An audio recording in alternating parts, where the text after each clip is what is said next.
Já está gravando. Tá ótimo. Então, boa tarde a todos e todas. Sejam bem-vindos e bem-vindas ao campus Arraial do Cabo. Né? Então, a gente vai fazer de conta que a gente está lá, não estando. Né? Então, tem a imagem do campus, do nosso campus, para a gente poder ter essa sensação de estar lá. Que em breve, se Deus quiser, a gente se encontra presencialmente. Então, nós estamos aqui reunidos, né, o grupo de pesquisa Ciência, Tecnologia e Linguagem no Ensino de Línguas, que convida para essa roda de conversa. É uma roda de conversa, a proposta é que seja um encontro informal, para nós conversarmos sobre as pesquisas e produtos educacionais sobre língua, linguagem, tendo como foco a formação integral na EPT. Eu me chamo Alda Maria Coimbra Maciel, sou líder do grupo, junto com o professor Bruno Cavalcante Lima, e as professoras pesquisadoras que compõem esse grupo, a professora Carmen Helena, a professora Cíntia Paula, o professor Felipe Vieira Valentim e a professora Morgana de Abreu Leal. Então, nossa proposta é estarmos aqui hoje reunidos, né, durante 2 horas aproximadamente, para nós apresentarmos o que o grupo tem realizado de pesquisa, quais são as propostas, os produtos educacionais, enfim. O que a gente tem visto, todas as nossas ações nesse sentido. Então, essa é uma roda de conversa, como eu falei, e aí está logo do nosso grupo de pesquisa. Bom, a ideia para hoje é nós começarmos, então, falando brevemente sobre pesquisa na EPT, né, a importância da pesquisa na educação profissional e tecnológica, trazer um breve histórico do nosso grupo de pesquisa, e depois nós vamos ter, então, apresentações dos professores pesquisadores e uma conversa sobre as pesquisas e produtos educacionais. Educacionais repetido. Vamos também pensar em projeções para o futuro e, ao final, nós vamos fazer um sorteio do livro, que é esse livro aqui, né, sobre o qual eu vou falar daqui a pouco. Bom?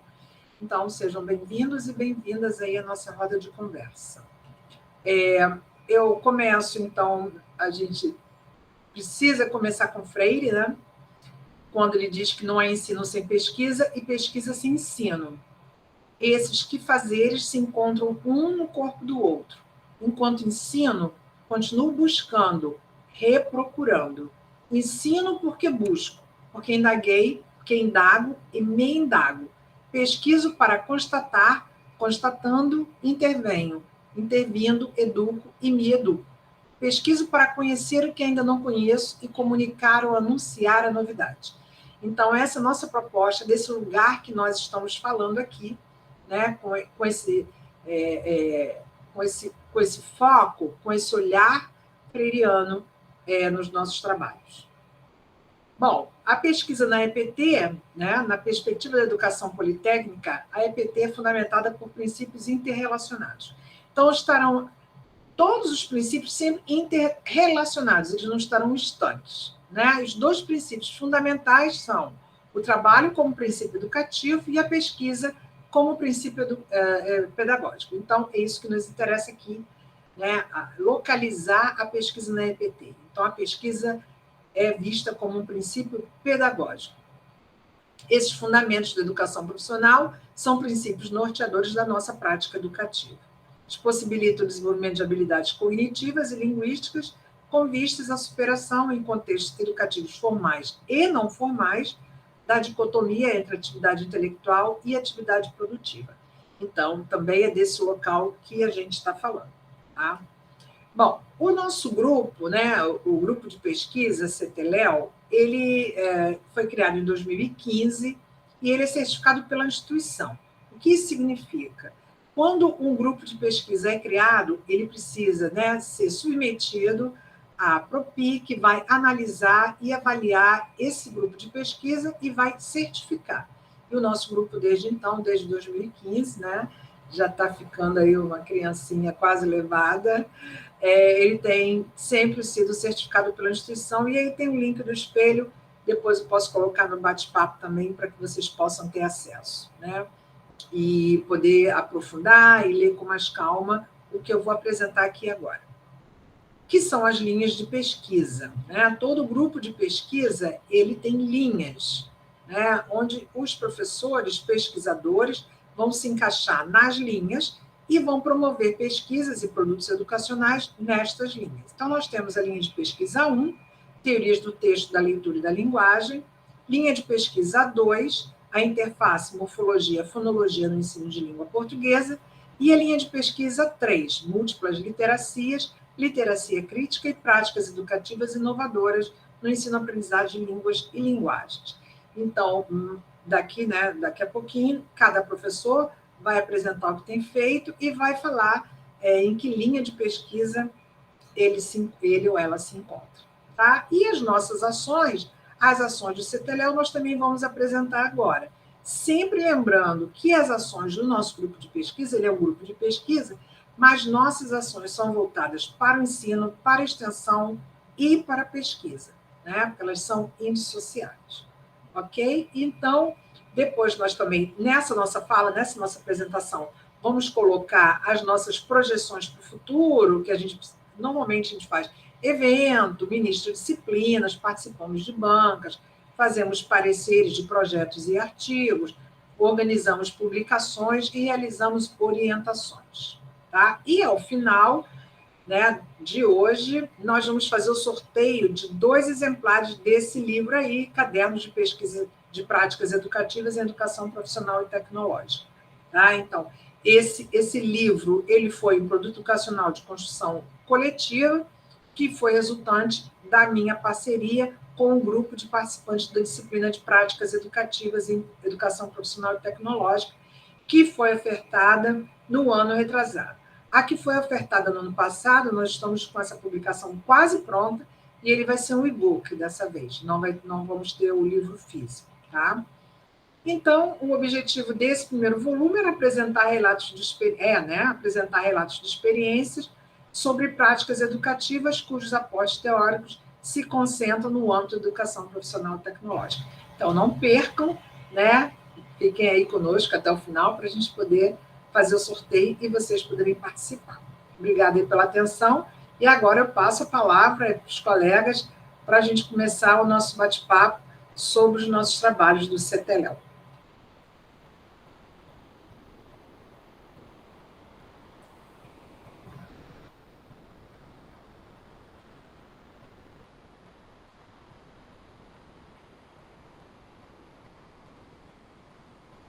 Mais uma vez, boa tarde, né? Nós tivemos aí, chegaram mais alunos, eu acho que, talvez sim, eu me perdi na apresentação, não acompanhei. Mas sejam bem-vindos todos e todas, Ana Clara, voltando aí, tá bom? E é isso, vamos lá, então? Começamos aí pela linha 1, Teorias do Texto, da Leitura e da Linguagem, a linha de pesquisa 1. Pode ser, né? Quer inverter? Bruno, quer? Da outra vez eu comecei. Você começou da outra vez também, foi essa mesma ordem. Bruno, quer começar? Bom, pode ser, só que aí eu tenho que entrar aqui, calma aí. Deixa eu ver aqui se eu consigo entrar rapidinho no celular.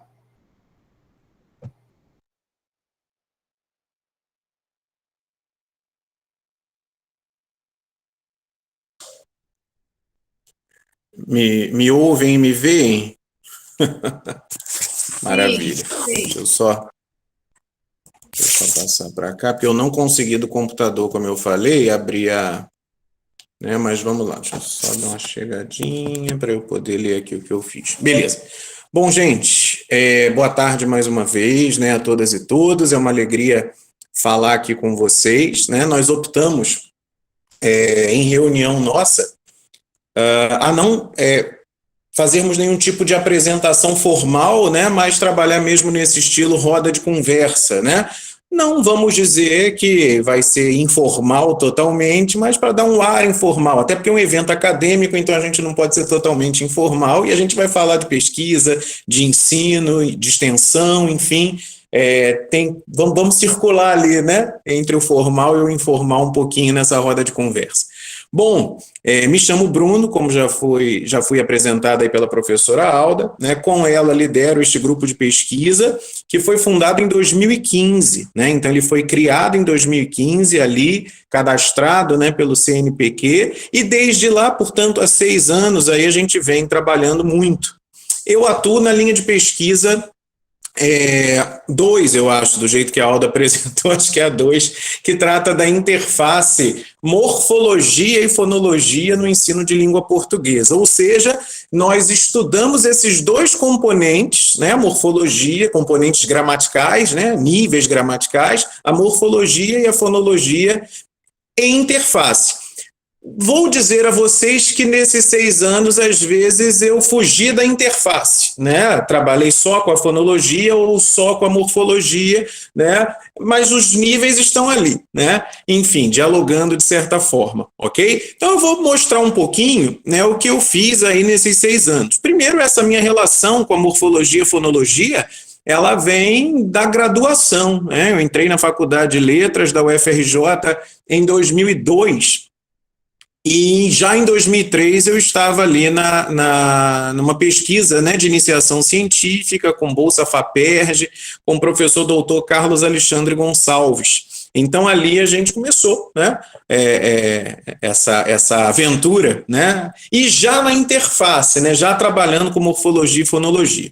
Como vocês sabem, a morfologia, tratando bem, de maneira bem simplória, a morfologia é aquele nível gramatical que estuda a palavra, né, o morfema, né? Então, estrutura de palavras, formação de palavras, classes de palavras, são assuntos relacionados à morfologia.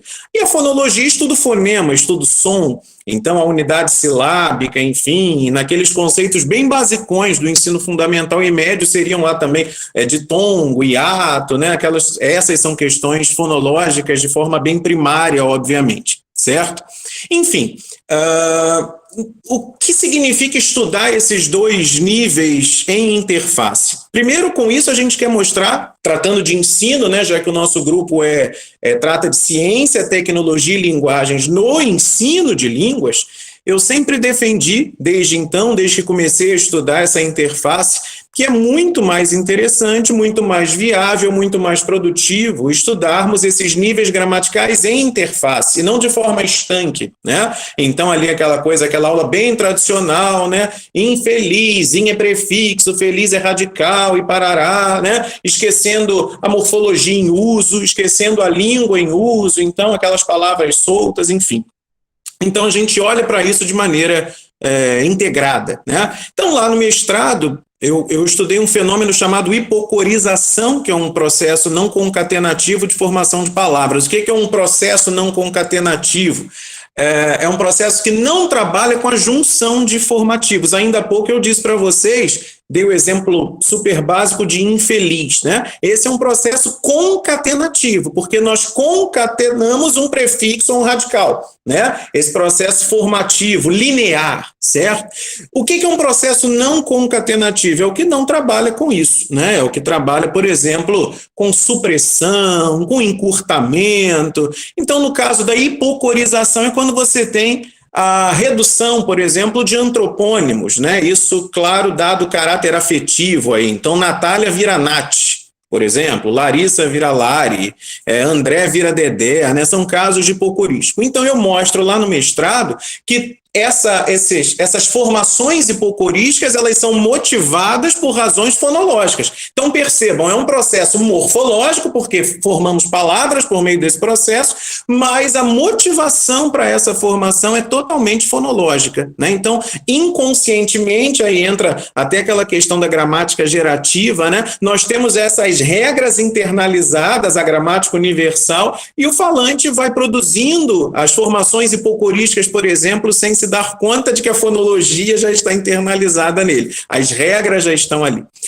No doutorado, em 2014, eu defendi em 2014, tratei da formação de acrônimos, ou seja, aquelas siglas pronunciadas como palavras da língua, tal como o ERJ, né? A gente não tem o ERJ, né? Aí seria um alfabetismo, a gente tem o ERJ, a gente não tem PUC, a gente tem PUC, então esses são acrônimos. E também, por que o falante fala o ERJ, né? E não o ERJ, por exemplo? Porque a vogal média, o E, a tendência é que ela seja aberta, isso é uma questão fonológica, né? A tendência é a gente abrir a vogal média, as médias são o E, O e O, né? Então a gente tende a abrir mesmo, isso é um fenômeno fonológico. Poderíamos pronunciar o ERJ, por exemplo, certo?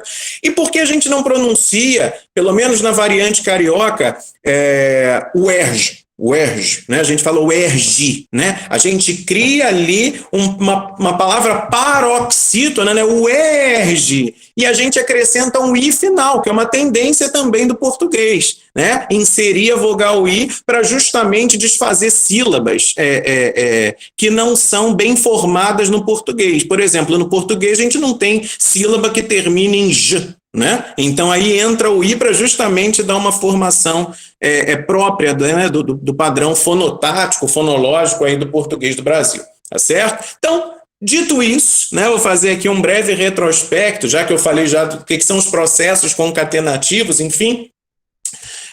O que a gente vem fazendo, então, no grupo desde 2015, né? Eu tive alguns bolsistas, eu enumerei aqui. Tive o Eduardo Azevedo Jadel, que hoje é estudante de letras, né, da Universidade Federal Fluminense. Tive a Ana Paula Tanini, tive a Paola Lana, que também foi monitora da Alda, minha bolsista de pesquisa, que também é estudante de letras, publicando trabalho aí, né, também da UF, da Universidade Federal Fluminense. Luiz Lisboa, Marcelo Goulart, Maria Eduarda Sampaio, Jamile Batista, Cauã Rodrigues, todos eles foram, no caso Cauã Rodrigues né, ainda bolsista, aí, todos eles associados a essa minha linha de pesquisa no nosso grupo, certo? O Eduardo Jadel e a Ana Paula Tanini, eles trabalharam muito lá nessa coisa dos processos não concatenativos, certo? O Eduardo, por exemplo, fez uma abordagem em livros didáticos, certo? E aí a gente mostrou, né, como processos de formação de palavras são ensinados de maneira bem crua, né? O que se ensina nos livros didáticos? Derivação e composição, não é isso? Aí depois vem outros processos, aí vem lá, siglagem, abreviação e acabou, e são uns exemplos, quer dizer, tudo de forma muito simplória, né, e que não leva em conta tantas questões linguísticas interessantes. A Ana Paula Tanini tratou muito das questões fonológicas que eu mencionei aqui. Uma sigla, por exemplo, como SEG, né, para Companhia Estadual de Gás, né? Aí ela mostrou os fenômenos ali envolvidos, como eu já mencionei, a abertura de vogal média, né? Não é SEG, é SEG, né? A inserção do I, né, no final, SEG e não segue, por exemplo, por conta desse segmento oclusivo, aí, G, né? Não configurar aí depois de vogal, né? No que a gente chama de coda silábica, né? Enfim. Depois disso, do Eduardo, a Ana Paula Tanini, ela foi premiada, né? Então nós temos um prêmio no CETELEL, que é o segundo melhor trabalho da área de letras na jornada de iniciação científica e tecnológica do IFRJ, levando em consideração que ela é do ensino médio, né? E na área de linguística, letras e artes nós temos a graduação, tudo envolvido ali, né? A JIT, ela não separa ensino médio de graduação. E a Ana Paula, então, em 2016, teve trabalho premiado, né, o segundo melhor prêmio ali. Depois, com a Paola, com a Luíse, com o Marcelo e a Maria Eduarda, nós fomos mais para a fonologia e tratamos dos desvios fonológicos, dos desvios ortográficos, né, em textos. A Luíse ficou muito com o ensino fundamental, redações do ensino fundamental, fazendo a análise fonológica nos erros, né, nos desvios ortográficos das crianças e adolescentes. E aí, por exemplo, o que a gente viu ali? Quando a criança escreve, por exemplo, nós, com I, N-O-I-S, né, pronome pessoal do caso reto, de primeira pessoa do plural, colocando I, nós temos um fenômeno fonológico claríssimo, que é a ditongação, né? Então, se faz ali a ditongação, acrescentando esse I como semivogal, né? E, na verdade, o que mostra que esses erros, a maior parte desses erros, tem explicação fonológica, na verdade, né? Não são erros arbitrários, enfim, né? Todos eles, ou quase todos, tem explicação fonológica, e a gente foi levantando os fenômenos fonológicos presentes nos erros. Por exemplo, quem escreve a palavra demais, né, advérbio de intensidade, separadamente, demais, a gente vê, né, eu já vi devagar, né, a gente tem ali a hipersegmentação, é um fenômeno fonológico, como a gente tem a hipossegmentação quando se junta, por exemplo, um com certeza junto, enfim. Ah, Bruno, você está, então, dizendo que é possível a gente cometer esses erros? Não, estou querendo só dizer que esses erros não são, né, motivo para você encarar aquilo como, não estudou, não sei o quê. São questões fonológicas ali bem claras. De qualquer maneira, é a gramática ali presente, né? E aí é claro que a gente tem que trabalhar, né, leitura, enfim, aí a gente coloca ali considerações para a gente resolver essas questões, mas elas são de ordem fonológica. O Marcelo e a Maria Eduarda viram a mesma coisa no ensino médio. E os mesmos fenômenos aparecem, mas é claro que há uma diminuição, obviamente, nos erros, uma vez que se aumenta a escolarização. Chama a atenção que o Marcelo e a Maria Eduarda também foram premiados na JIT em 2018, com mais um segundo lugar como melhor trabalho da área de letras na nossa jornada. Então, já temos alguns prêmios aí no CETELEL dentro do IFRJ.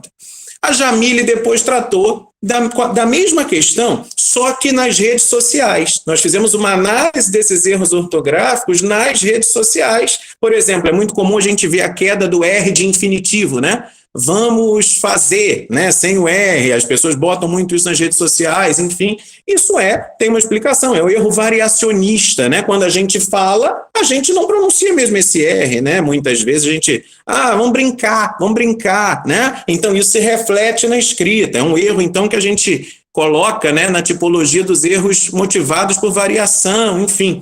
E aí a gente faz uma interface, nesse trabalho com a Jamile, eu fiz uma interface com a sociolinguística. Por quê? Porque a gente sabe que muitos desses erros nas redes sociais são motivações para preconceito, né? As pessoas brincam com aquilo e debocham desses erros, desqualificam as pessoas, aí a gente vai na onda do preconceito linguístico, então foi um trabalho em interface ali, né? Fonologia sociolinguística. Por fim, que eu sei que eu já estourei o tempo, o Cauã, né, é o meu bolsista atual, nosso aluno do 6º período, na turma Infil 61, está desenvolvendo um trabalho belíssimo, e já tem 19 páginas o relatório do Cauã, que ainda não acabou, e a gente está a gente está analisando a função atitudinal, aí agora eu fui bem para morfologia, função atitudinal de formação, nos processos de formação de palavras. O que é a função atitudinal? É aquela por meio da qual nós expressamos o nosso ponto de vista. Então, você forma uma palavra para expressar o seu ponto de vista. Um exemplo, o sufixo eco. O sufixo eco ele é altamente pejorativo. Um refrigereco é um refrigerante ruim, certo? Um livreco é um livro ruim, né? A ideia de pejorativização é muito forte aí, por meio desse sufixo. Então, quem cria a palavra com o sufixo eco está revelando aí a função atitudinal, né? Está mostrando a sua atitude, né? E revelando o seu ponto de vista diante de um fato. O que o Cauã observou?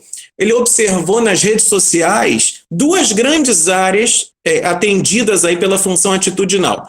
O futebol e a política. Por quê? Porque são áreas que hoje, quer dizer, o futebol sempre, mas a política hoje, principalmente, são áreas que despertam muita paixão, são áreas muito passionais, não é isso? Então você, obviamente, cria palavras, certo? Para poder justamente depreciar alguém, né? Para poder revelar a sua preferência. Então aí está a função atitudinal. E aí a gente vê, por exemplo, no lado político, muitos cruzamentos vocabulares, ou seja, quando você junta vocábulos, por exemplo, vacina, né? Para descaracterizar, por exemplo, a Coronavac. O que é vacina? Vacina e China. Então, eu tenho duas palavras aí que se cruzam, cruzamento vocabular, é um processo não concatenativo, olha lá, né, a relação com a interface. E quem cria vacina está depreciando a vacina, quer dizer, são os negacionistas, né? Então, quem cria essa palavra está atendendo a função atitudinal, está revelando seu ponto de vista, né? E bolsoquina, por exemplo, né? Bolsonaro mais cloroquina, então é um cruzamento vocabular, mostra também a atitude ali do enunciador, enfim, são diversas as palavras criadas para atender essa função, e hoje a gente está investigando isso e vendo que muitas delas são formadas na política, que virou um campo mesmo passional, totalmente passional. Então você tem, por exemplo, petralha, né, para descaracterizar o eleitor do PT, né? PT, uma sigla PT, mais metralha para fazer referência aos irmãos metralhas lá da Disney, ladrões, quer dizer, todo petista é ladrão, enfim, essas questões. Então, muitas palavras criadas aí, né? Bolso afetivo, né, para designar o bolsominion, né, para indicar aí os eleitores do Bolsonaro mais fanáticos, enfim. Então, são diversas as palavras aí que a gente tem visto, e diversos são os processos que atendem a essa função atitudinal. Aguardem aí, em breve, um artigo sobre isso com o Cauã, né? Porque tem muita coisa legal e muita consideração interessante para ser feita, não só do ponto de vista da criatividade, mas da língua mesmo, ali, de processos, né? De elementos morfológicos, enfim. A gente tem discutido hoje, por exemplo, não a gente, né? A sociedade, a própria questão do termo homossexualidade, né? E alguns fazem questão, por exemplo, de homossexualismo, né? Quer dizer, isso é uma maneira de revelar, né? Aquelas pessoas, por exemplo, que vão dizer não é homossexualismo, é homossexualidade, né? Mas alguns fazem questão de homossexualismo, né? Para justamente mostrar que acha que aquilo é como se fosse que a homossexualidade, na verdade, não é uma orientação sexual, né? Mas é como se fosse uma doença ou algo do tipo, enfim, isso é o ponto de vista de quem está falando. Então, a pessoa, ao fazer a escolha por aquele léxico, né? Ela tem uma intenção, né? É a função atitudinal aí gritando, né? E a gente tem visto muito isso. Enfim, desculpem aí passar, né, da hora daquilo que foi pensado para a gente apresentar, e é isso, são essas as considerações, porque são 6 anos aí, muita coisa. Obrigado, pessoal. Obrigada, Bruno. E o Cauã, é o Cauã de Paula que está aqui conosco? É o Cauã Rodrigues, 161, ele não pôde estar, né, mas, né, a gente está aí orientando. Já ia colocar você para falar, Cauã de Paula. Eu vi Cauã, falei, vou chamar o Cauã. Olha ele lá, sou eu? Não. Tá certo. Obrigada, Bruno. A pesquisa é muito relevante, né? E, assim, traz...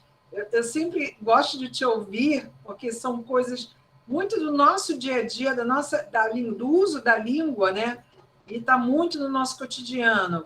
E eu acho importante trazer esses aspectos e pensar sobre eles, né? Que é o que você tem feito no seu trabalho. Parabéns, tá? Obrigada pela aula de morfologia maravilhosa. Pois é, hoje eu me arrependo de ter dado muita atenção às aulas de morfologia e fonologia na faculdade. Talvez porque elas ficassem ali, né? Naquela coisinha básica. Assim, exatamente. Eu acho que a única coisa sofrível para mim no curso de letras foi fonologia, gente. Aí eu vi no Bruno falar hoje isso, assim, sabe? Eu falei assim, gente, sentido, como, né? É legal, porque Bruno não foi meu professor, né? Porque eu não tive o mesmo professor que Bruno, fiquei pensando assim. E Bruno, tô surpreso, o Cauã no 6º período já, eu dei aula para ele no 1º, gente. Nossa, boa. Excelente, arrebentando. E me surpreendendo, assim, parece aluno de graduação. Cada orientação ele vem com mais dados e estabelece relações por ele mesmo, entendeu? Assim, que alunos de letras em final de período não têm, impressionante. Isso mesmo. E aí? Quem toma a palavra agora? Agora é a Carmen? Agora é? Tá bom. Pode ser. Você estava respondendo aqui o Davi. Davi, obrigada pela presença. Todo dia, nem toda hora que a gente tem. Pois é, que a gente tem, né? As tarefas que eles têm, né, participando aí. É um privilégio, né, Alda? Um privilégio. O nosso diretor está aqui, né, com a gente. Né? O diretor de ensino fazer parte do nosso grupo, né? Do nosso grupo, isso mesmo. Nosso grupo aí, ele é, né, muito importante. Especial, isso mesmo. Bom, gente, boa tarde, né, para todos, para todas. Eu sou a Carmen Helena das Chagas, né? Eu sou professora da FRJ, trabalhei em Arraial do Cabo 6 anos e meio. Hoje eu consegui uma remoção para o campus de Niterói, mas vocês percebem que eu ainda continuo atrelada a Arraial. Arraial está no sangue, né? Até porque lá eu caí no meio da pandemia. Minha remoção foi em 2020, em julho de 2020, quer dizer, eu não tive condições de começar nada lá. Então, eu continuo agregada e vou continuar a Arraial, porque 6 anos e meio, né, é muito tempo, é muita história, são muitos amigos, né? Foram muitos alunos. Então, eu dou aula em Niterói, no ensino médio integrado, mas em Arraial eu continuo na pós, né? Fazendo parte da pós Tecnologias Digitais, ajudando na coordenação e dando aula de metodologia científica, orientando. Então, na verdade, eu estou muito mais atrelada a Arraial do que a Niterói. A minha linha de pesquisa, né, que é teorias do texto, da leitura e da linguagem. Eu vou começar, vou ser bem sucinta, tá, gente? Eu vou começar logo explicando por que tem esse título, né? Teorias do texto, da leitura e da linguagem. Porque eu acabei agregando as minhas pesquisas, tanto do mestrado quanto do doutorado. Porque no mestrado, eu trabalhei com linguística textual, com linguagem oral, né? Como linguística textual, trabalhando mecanismos de referenciação, de progressão textual, para mostrar que a língua oral ela não é diferente da língua escrita, não é pior, nem é melhor. Elas, na verdade, são contínuas, elas se complementam e elas têm mecanismos próprios para cada uma delas. Então, eu agreguei essa parte da progressão textual, né? Ai, Jesus, quem foi que mexeu me desconcentrando aqui? E no doutorado, eu já pulei para leitura, né? Para a questão de trabalhar a leitura, mas não a leitura, incentivar o hábito da leitura, fazer os alunos lerem, não. É uma outra vertente, uma vertente de autores franceses, onde a gente busca fazer com que o aluno se transforme em um aluno crítico, autor de sucesso, que ele saiba ler enunciados, né? Dizem que o nosso aluno é tábua rasa, que não tem nada, não tem conhecimento, mas, na verdade, a gente sempre tem que partir dos conhecimentos prévios.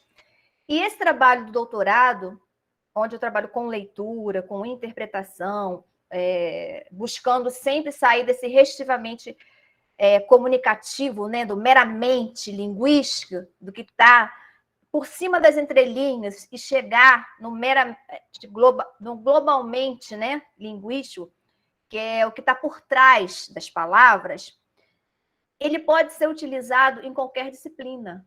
Então, a minha tese, vocês vão achar vários textos, né, que dialogam com a química, com a literatura, com a arte, com a história, com a matemática. Por quê? Porque o leitor crítico, ele não tem que ser só de língua portuguesa. Não é só tarefa do professor de língua portuguesa ensinar a interpretar.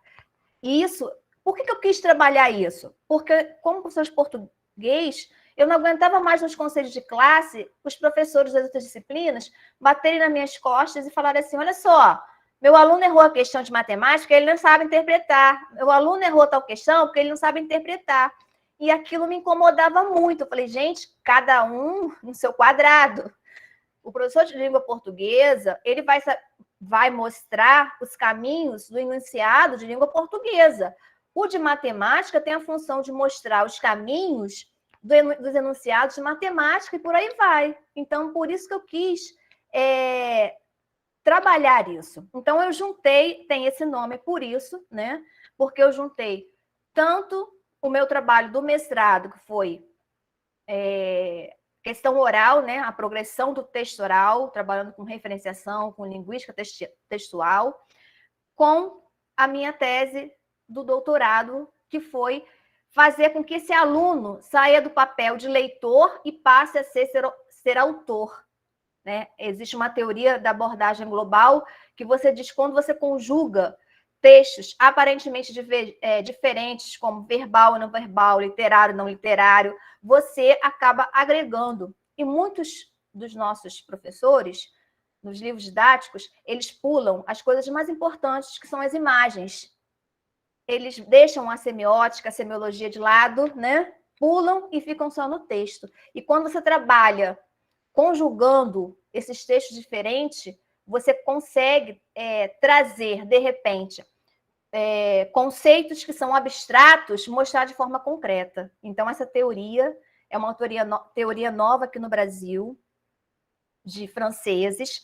Ela não é criada para a língua materna na França, ela é utilizada para a segunda língua, e aqui no Brasil nós adaptamos para a língua materna. E tem sempre um objetivo. O aluno, ele faz uma varredura do texto, buscando sair desse... A gente começa com um conceito concreto, para ele entender o abstrato, volta ao concreto. Como que ele volta ao concreto? Porque, ao final, ele sempre tem que trazer um produto, algo pronto, que represente aquilo que ele está estudando, que ele está analisando.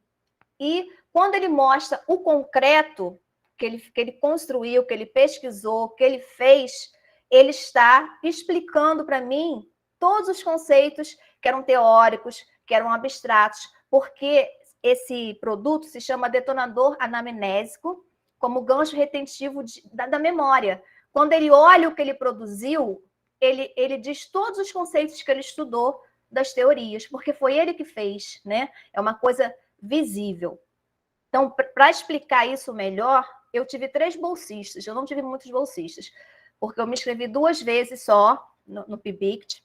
Então, eu tive a Pamela, ela trabalhou com Nando Reis, nas canções, ela queria trabalhar, gostava muito de Nando Reis, e ela queria trabalhar as canções de Nando Reis, o perfil, quem é Nando Reis, o que ele passa para a gente.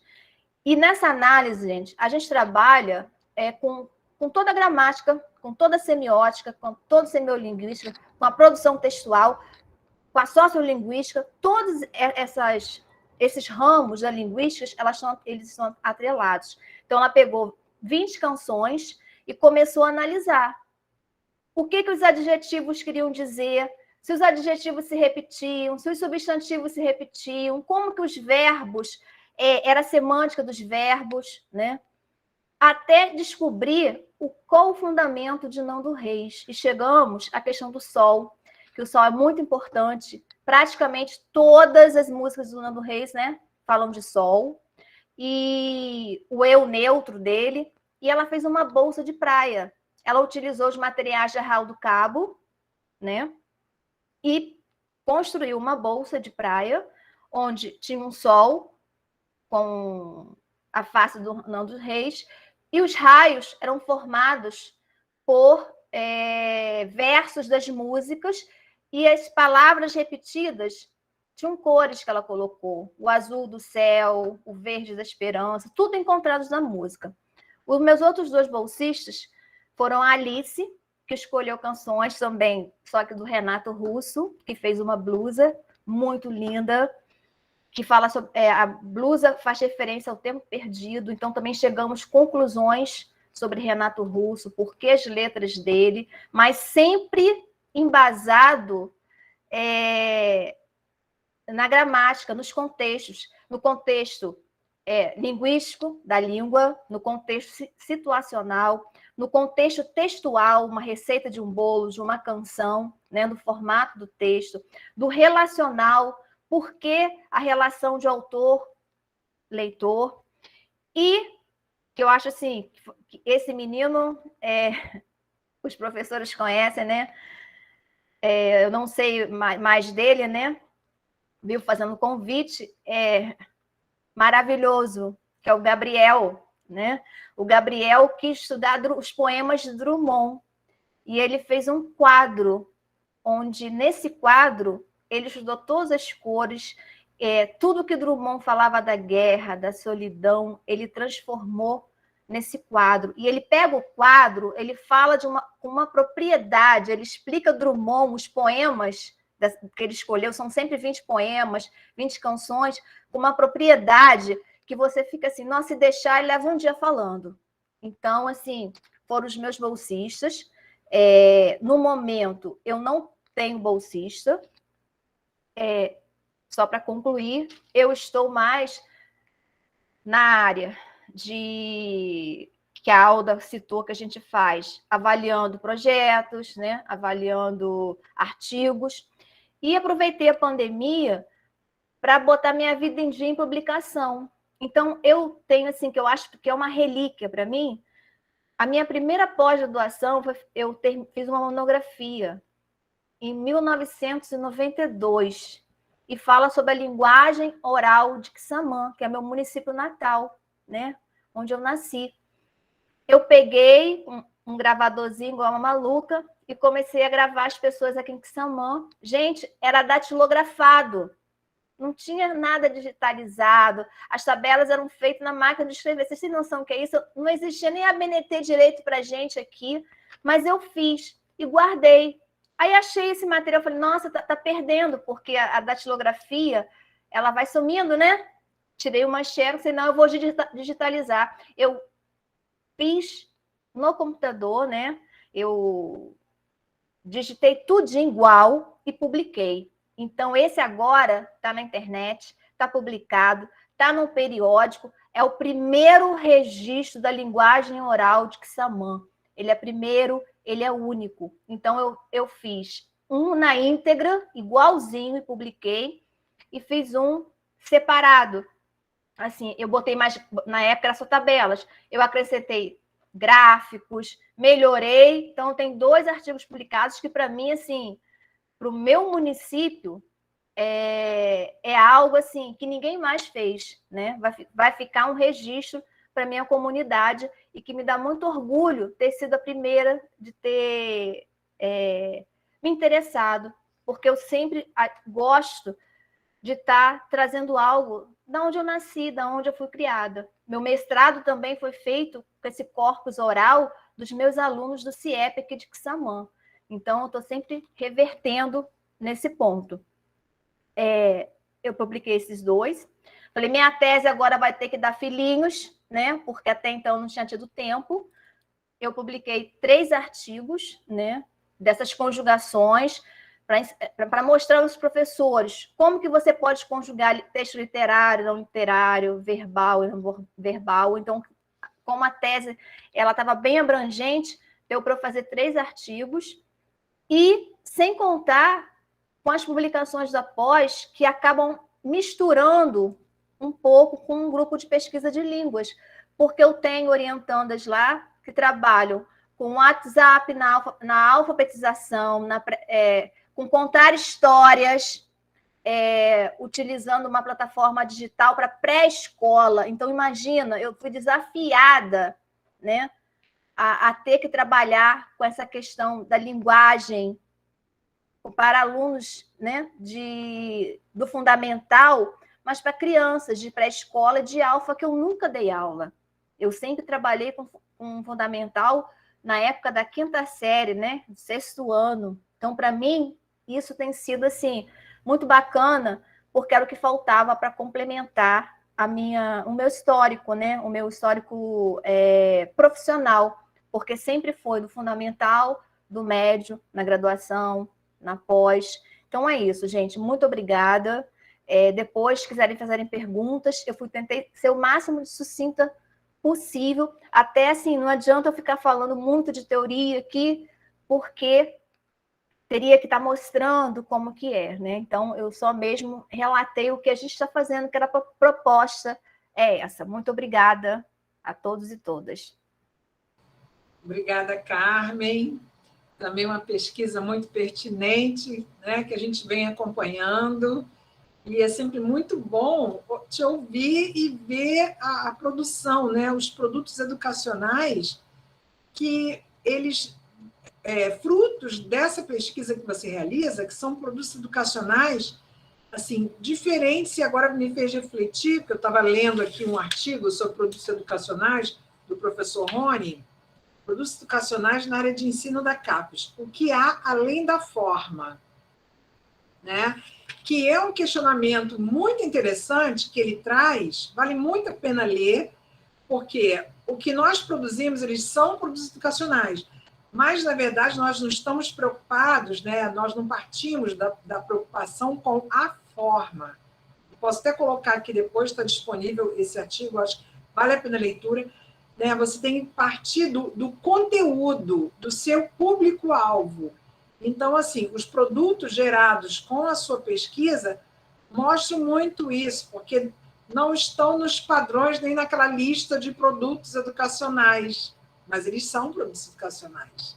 Né? Então, acho que vale muito a pena a leitura desse artigo. Eu sugiro aqui, não só para o grupo, mas também, isso aqui está recém-publicado, o professor Rony tem uma vasta experiência, Rony Freitas. Ele foi uma das pessoas, né, que pensou o mestrado do Prof.EPT, o profissional de Educação Profissional e Tecnológica, e ele discute muito a questão dos produtos educacionais. Nós tivemos a oportunidade de tê-lo, eu convidei e ele veio para falar para a turma. Só para complementar, Alda, só um minuto. Sim. Eu deixei de falar, porque são tantos conceitos, né? Que a gente trabalha com... Quando você me falou agora, me lembrou. Com as 3 trans. Então, você tem a transconceitualização. É quando o aluno aprende os conceitos, coloca no objeto detonador que ele faz, que ele constrói. Ali ele consegue explicar todos os conceitos que eu trabalhei com ele, de semiótica, de linguística textual, sobre o autor. E quando ele, assim, ele consegue colocar no objeto, e quando ele olha o objeto, ele consegue explicar para qualquer pessoa o que aquele conceito representa. Então, primeira transconceitualização. Segunda é transgeneralização, porque ele muda de gênero. Eu falei que Nando Reis virou bolsa, virou uma pintura. Renato Russo são canções também do gênero canção que virou uma blusa, né? Uma imagem de uma blusa muito interessante. Tudo é explicado ali naquela blusa, naquela imagem que ela colocou. E o do Gabriel, os poemas do gênero poema virou um quadro, uma pintura, com moldura, com tudo. Então, é a segunda. E a mais importante de todas, por isso que você me lembrou, é a transterritorialização. Porque quando ele sai com o objeto, ele está saindo da sala de aula com aqueles conceitos, ele está rompendo a escola e ele está levando a sociedade, para a sociedade, tudo aquilo que ele aprendeu, né? E está mostrando, é aí que ele vira o leitor crítico, porque ele deixa de ser aquele leitor passivo e passa a ser um autor. Ele foi leitor enquanto ele estudou todo o material. No momento que ele criou o objeto, foi para a rua, e ele fala, e ele leva Nando Reis, ele leva Drummond, ele leva Renato Russo para as pessoas, ele está mudando o território, saindo dos muros da escola. Porque as minhas pesquisas, eu gosto sempre que saiam dos muros da escola, não fiquem naqueles trabalhos acadêmicos encadernados, digitalizados, nas bibliotecas das nossas academias. Obrigada. Obrigada, Carmen. Eu estava aqui procurando o link para o artigo, mas eu jogando o nome dele, já vai direto para o artigo. Então, eu vou fazer mais uma busca aqui e depois eu compartilho no nosso bate-papo. Tá bom? Então, obrigada, Carmen, mais uma vez. É sempre bom te ouvir. E agora, quem é que vem? Valentim? Pode ser? Pode ser. Até porque meu trabalho tem muita afinidade, o que eu faço, o que eu produzo, tem muita afinidade com o que a Carmen colocou também, né? Embora eu seja de uma linha distinta, eu seja da linha 3, né? Das literacias. E eu trabalho muito com a literacia artística, o letramento artístico, no caso, né? Primeiramente, É um prazer voltar a essa casa, pela qual eu tenho muito carinho, em reencontrar amigos aqui presentes. Obrigado, Davi, pelas boas-vindas. O Luciano, que foi meu aluno querido, está aqui também presente, não sei se ele está me ouvindo aqui agora. Então, tenho muito carinho por essa casa, fico muito feliz de voltar, fico muito feliz de estar ligado a ela, enlaçado a ela pelo grupo de pesquisa, porque é uma oportunidade de volta, né?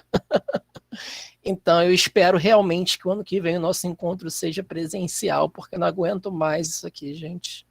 Eu não aguento mais, estou fazendo por amor mesmo, tá? Porque eu não aguento mais videochamada, não aguento mais aula por WhatsApp, não aguento mais Google Classroom, não aguento mais nada disso.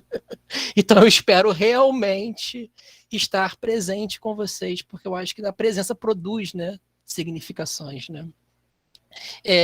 Meu contrato com o IFRJ acabou em 2020, então eu fiquei, de uma certa forma, afastado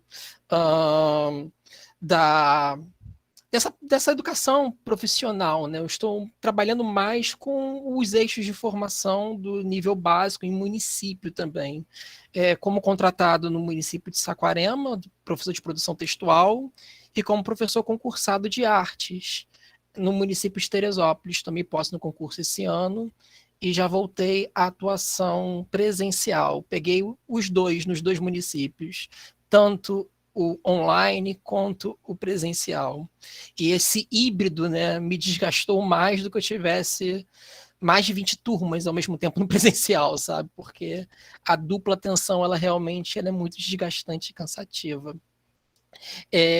Então, assim, eu recorto o que eu estou produzindo, até porque esse foi o ano também que eu concluí meu doutorado, defendi no mesmo dia que o Davi, Davi defendeu o dele, então viramos doutor no mesmo dia, Davi, doutores no caso, né? Então, e o meu doutorado também eu trabalho muito com ativismo político, ativismo artístico, né? Trabalho com a literatura, a produção literária, a produção teatral, dramatúrgica e os ativismos políticos, no caso. E pegando muito esse gancho, eu trouxe para minha própria prática, né, como professor de artes hoje, como eu me vejo, como eu me sinto, assim, ainda mais porque, por estar numa outra área, que não é a área da minha primeira formação, mas uma segunda formação, e é uma área também que tem muitas nuances, por exemplo, em que você passa pela metodologia triangulada Ana May Barbosa, o contextualizar, o fruir e o fazer. Essa questão da pandemia, ela impediu, né, que essa triangulação fosse feita de maneira eficaz, né? Como é que eu posso dar a melhor palavra para colocar? Porque como avaliar uma produção, como auxiliar um aluno no fazer artístico à distância? Essa é a grande dificuldade. Então, letramento artístico, por exemplo, que é o que eu tomei como termo base, até para seguir viagem, eu chamo de letramento artístico as ferramentas que damos aos alunos para a formação de repertórios. Esses repertórios, eles perpassam as 6 dimensões da formação em artes que os currículos nacionais oficiais agora estão colocando. Que dimensões são essas? A criação, a crítica, a estesia, que é a sensibilidade, não é isso? A sensibilização, a expressão, a fruição e a reflexão. É claro que a gente entra numa zona de conforto de apenas trabalhar com história da arte e acabar contextualizando e distribuindo os elementos. Mas o que eu percebi ao fazer isso online, que foi o primeiro momento, o primeiro contato que eu tive com meus alunos, principalmente no município de Teresópolis, muitos não traziam a devolutiva, muitos não realizavam as atividades. Então, fui buscar o porquê disso estar acontecendo, né? E entre as respostas tínhamos várias, em que podemos elencar as dificuldades financeiras que as famílias estavam passando, a falta de assistência, inclusive realmente em termos de internet, em termos de conexão, né? E também o que me interessou mais foi a falta de identificação, porque, não sei se vocês repararam, o material artístico, ele é predominantemente referenciado numa cultura branca europeia, né? Ainda mais para um de comunidade lá onde eu trabalho na comunidade no morro mesmo, lá em Teresópolis, no Morro de São Pedro. Então, cria pouca identificação, até com o repertório, com vocabulário. Você não vê ali, vê timidamente presente produções indígenas, produções afro-brasileiras. Você vê isso bem tímido acontecendo. Então, de maneira a reverter isso, ou buscar contornar a situação e criar devolutivas, eu trouxe mais esse foco do ensino para a emoção. Não criar a sala de aula como espaço de autoajuda, não é isso, mas criar como espaço de escuta, onde a produção artística e a maneira que ele tinha de se expressar iria valer-se do momento pelo qual ele estava passando, do momento que ele estava atravessando, ou, por exemplo, um ponto que aconteceu na semana, e como ele traduziria isso em arte, mesmo que fosse algo, como é que posso dizer? Mesmo que fosse algo não esteticamente muito agradável, vamos colocar assim. Até porque as aulas de artes, elas não visam a formação de artistas, né? As aulas de artes, elas visam a esse letramento artístico que dá conta dessas 6 dimensões. Então, ao produzir isso, ao trazer esse material, eu conseguia também entender um pouco mais desse aluno e ver o que ele estava trazendo, né, como expectativa, o que ele queria, o que ele desejava, o que ele ansiava. E pus também entender mais dessa realidade local pela qual eu estava passando, que me ajudava a dar um diagnóstico, né, de como eu iria conduzir as aulas. Mas é claro que esse processo, esse projeto meu, ele não foi concluído, porque eu entendo que o período é muito delicado, mas os institutos federais são privilegiados à beça, né, porque tem uma equipe pedagógica muito atenta, tem uma equipe diretiva muito atenta a tudo que está acontecendo, e não deixou as equipes não deixaram as aulas voltarem para logo serem interrompidas ou voltarem de qualquer maneira, mas nos municípios, e aí eu não pego só Teresópolis, também pego Saquarema, Carapebus, que são os municípios pelos quais eu passei, eles não tiveram essa atenção. Esse retorno ele foi feito no meio do ano. Saquarema, aliás, só parou em maio e junho, porque abril teve aula presencial, no modelo híbrido, claro, um grupo em casa, tendo aula pelo WhatsApp, outro grupo na escola. Semana seguinte, revertia. Então, esse retorno foi feito de qualquer maneira. Então, assim, às vezes parava do nada e ia só por WhatsApp. Às vezes era um grupo na sala de aula, às vezes era outro grupo, às vezes era um grupo que tinha que repetir por não sei qual motivo. Então, esse retorno foi feito de qualquer maneira. E atrapalhou o trabalho, atrapalhou o andamento do trabalho, né? Então, eu estou finalizando o ano com um trabalho incompleto, eu posso chamar assim. Então, no mais, seria isso mesmo que eu tenho para compartilhar, de como eu tentei driblar essa ausência, né, do eixo prático, trazendo as aulas como espaços de escuta, como espaços de compreensão e espaços de produção de si, né, também, né, escritas de si, né, que é uma coisa que me interessa muito, embora não seja uma escrita em língua portuguesa diretamente falando, na produção textual, mas é um outro tipo de texto produzido com outros elementos e outros componentes de linguagem que estavam ali em percurso. Então é isso, gente. Obrigada, Valentim. Valentim sempre trazendo recursos e possibilidades, né, para trabalhar com os alunos que encantam demais, principalmente essa pegada, vamos dizer, artística, né, o que acontece, né, aí, perdoe, não quero generalizar, mas, em geral, né, o professor de língua, que trabalha língua, isso acontece muito, né, Cíntia, na nossa área, né, ou ele é de língua inglesa ou ele é de literatura inglesa, né, tem como se fosse uma cisão, né? Quer dizer, existem algumas explicações para isso, que não é o caso, né? Mas eu sinto muita falta disso, né? A gente sente falta desse trabalho, né, artístico, literário, pessoal de língua portuguesa, né, Morgana? Morgana também está aí, pode me corrigir se eu estiver falando bobagem, que é da língua inglesa. Mas eu sinto falta desse trabalho, então, que a gente sempre busca trazer, mas a gente não trabalha dessa forma, né?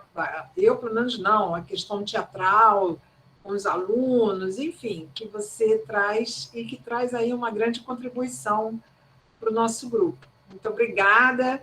E a gente continua firme aqui virtualmente. Né? Hoje eu estava pensando, né? Eu fiz assim, sabe aquelas coisas que passam na cabeça da gente rapidamente? Eu falei, gente, se nós estivéssemos em Arraial, como as coisas seriam tão... Eu gosto de ver filme de época, então eu fico comparando como era antigamente e como é agora. E aí hoje eu fiquei comparando quando a gente faz um evento em Arraial do Cabo e a diferença de como seria o nosso evento hoje, né? Como enxugou, como a gente deixa de ter um contato, né? Um almoço, uma conversa descontraída, que é um momento também de produção, sem dúvida, de inspiração, né? Ouvir os colegas, ter mais tempo para ouvir os colegas. Realmente, né? A gente já está doido aí que a gente consiga voltar, né, para o presencial com segurança. Todos nós aguardamos isso. Muito obrigada, tá, Valentina? E agora... E eu tenho percebido também, Alda, como esses encontros online inibem as participações, né? Às vezes a gente está num encontro ali presencial, aí o aluno pergunta, ele questiona, ele comenta. Agora a gente está cada um na sua casa, não tem com quem comentar, não tenho nem com quem fazer uma fofoquinha, não tenho como fazer nada, né? A gente não tem como interagir mesmo, né? Apesar de ser uma ferramenta de interação, que possibilita a interação, sim, a gente acaba ficando mesmo na nossa, né? O que eu mais sinto falta é olhar, essa troca do olhar, né? Sim, porque às vezes o aluno abre o áudio para falar, mas a gente não sabe com quem está falando. Se às vezes você está falando com uma foto ali do senhor Siriguejo, né? E aí é estranho, né? Aí, mas... Aquela coisa do você olhar para, mesmo numa roda de conversa, né? De você olhar para as pessoas sentadas ali e notar as cabecinhas balançando, concordando com você, né? Isso faz toda a diferença. Faz muita diferença, faz muita falta. Eu sinto falta também. Agora vamos para... desculpa. Não, eu ia falar quem vai ser agora. Vamos para a linha 3 agora? Então, eu estou inserida na linha 3, posso falar, então? Pode, isso mesmo. Então, eu acabei introduzindo a linha 3, né? O Valentim já introduziu, apresentou muito bem. Tá, então, vamos lá. No caso, a linha 3, né, como acho que o Valentim apresentou, ele fala das múltiplas literacias, né, e minhas propostas de trabalho estão inseridas dentro dessa proposta, né. Durante esse período de pandemia, eu tive 2 projetos de pesquisa, um PIBIT e outro PIBIC. E aí, no caso, durante esse período também agora de pandemia, eu produzi um artigo que foi publicado em um livro, na verdade está no Trello ainda, está para ser lançado, que é mais voltado para a minha proposta de doutorado, que é muito diferente da proposta da especialização e do mestrado. Brevemente aqui, o meu projeto, no caso, que eu finalizei agora dentro do campus, com 2 bolsistas ali do ensino médio técnico, um deles trata da análise de necessidades de aprendizagem, né? Criação de uma plataforma online de inglês para fins específicos. Mas hoje eu vou dar ênfase a apenas né, a um outro projeto, né, que eu falei que eu tenho 2, que me é muito caro, porque essa proposta dessa plataforma online, eu já falei, eu acho, nos outros encontros do grupo, e eu queria focar um pouquinho mais nesse outro projeto, que ele surgiu antes da pandemia. Eu comecei a conceber esse projeto, né, com uma aluna do campus, a Vitória, e durante agora a pandemia, quando começou a suspensão das aulas, a gente continuou com esse projeto de forma remota, que é denominado Letramento Racial no Instagram, o NEABI como espaço de difusão da educação para as relações étnico-raciais. Então, na especialização e no mestrado, eu me dediquei ao estudo do ensino de inglês para fins específicos, né? E no doutorado, eu enveredei por um caminho completamente diferente. Eu trabalhei com análise dos discursos sobre a decolonização do corpo e do cabelo negro. E esse foi um período de muito aprendizado sobre história e relações sociais e raciais, né? Se nós pensarmos que a língua, né, ela se modifica constantemente para atender a necessidade de expressar ideias e também de expressar sentimentos, isso faz com que o letramento, que consiste no uso competente da leitura e da escrita em práticas sociais, que ela esteja ligada a essas relações estabelecidas, né, entre as pessoas que convivem em sociedade. E aí, pensando nesse sentido, o que a linguagem tem a ver com racismo e questões étnico-raciais? É através da linguagem que você replica esse processo estrutural e reforça a superioridade de um grupo em detrimento de um outro grupo. E aí é dessa forma que a sociedade vai moldando certos padrões estéticos e também culturais, e até mesmo o próprio conceito de cidadania. Então, em boa parte, se a gente pensar, a linguagem, é por meio da linguagem que o racismo vai se manter e também se perpetuar de modo aparentemente invisível, né, e natural. Por exemplo, por meio de expressões, né, amanhã é dia de branco, né, da cor do pecado, morena, mulata, beleza exótica, né, você é uma negra com traços finos. Ah, fulano nasceu com o pé na senzala. Isso fica ainda mais palpável quando a gente lê, né, notícias, por exemplo, sobre um xingamento de um motoboy, né, contra um motoboy num condomínio de luxo, ou quando um jogador de futebol, por exemplo, é chamado de macaco, né, por uma torcida super enfurecida, ou ainda quando uma juíza decide condenar um homem negro usando como pretexto a cor da sua pele. Então, essas são formas de expressão que revelam muito daquilo que pensamos e sentimos em relação aos negros do nosso país. E, às vezes, para evitar confrontos, é comum a tentativa de amenizar ou mesmo negar essas manifestações racistas, sobretudo aquelas que se dão de formas veladas, como, por exemplo, e aí que entra muito a questão da linguagem, né, no modo de pronunciar uma expressão, na ironia, né, num falso e perigoso jogo de palavras.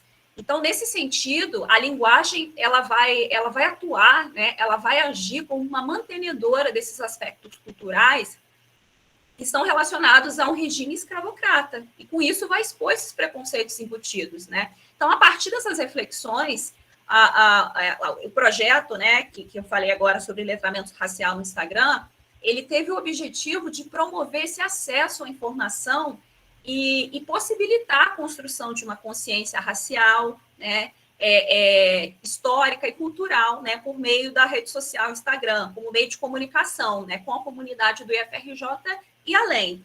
E aí, na pesquisa que nós realizamos, né, para seleção desses conteúdos, né, do que seria publicado lá e por quê, a gente também aplicamos um questionário, junto a uma série de alunos, foi disponibilizado para quem quisesse responder, e nesse questionário havia uma série de perguntas, dentre elas a questão da heteroidentificação racial, e os alunos tinham muita dificuldade para se identificar ali, eu sou pardo, eu sou negro, eu sou moreno, o que eu sou? Então, a gente quis trabalhar essas questões por meio do letramento racial. E aí, a partir dos resultados desses questionários aplicados, nós fizemos esquemas e calendários de postagem dos assuntos que foram considerados mais importantes a serem debatidos, né?